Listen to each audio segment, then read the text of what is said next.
gemba gambye mu video yange gyenfundikidde agakwata ku mwami amanyikiddwa nga Kaye omwana w'omulaalo oba mutabani w'omulaalo. Weewaawo bangi tebantegedde mu video yange evuddeko, naye nabadde njagala kubabuulira nti omwana w'omulaalo mulamu.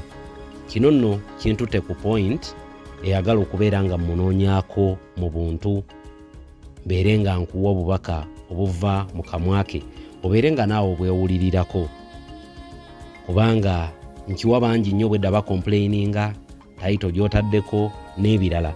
But I wanted to refute buli kintu kyonna kye mubadde muwulira ku media ekibadde kitambula ekikwatagana ku mukulu ono Kaye omwana w'omulaalo. Era nga audio eno gye ngenda okuplayingira evudde direct kuva gyali ng'akuyongera okukulambikira ng'akubuulira nti weewaawo ebyayogeddwa ku mawulire byabaddewo, waliwo embeera eyabaddewo n'ebintu ebirala. Kamala okuwa audio eno ate oluvannyuma tugenda kubeera nga tuddiŋŋana tuyongera okuwayaŋŋana, Omukama akumpeere obulamu obulungi. Bonna title yange gye ntaddeyo ku mulundi guli beetadde mu mbeera etali ya buntu bulamu neetonda, naye nga mbadde nina okubeera nga bambi temuntegedde mu ngeri emu oba endala. Kamwe audio eno mugirabe, mubeere bulungi, Omukama bampeere ekiro ekirungi, mweraba. Bannange amanya gange nze Kaye Wisdom.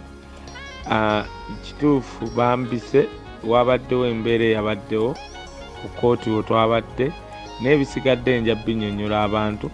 Siri mu Uganda, ninako wendi nja kubanga nnyonnyola abantu naye nga sinnafa ndi bulungi. Thank you.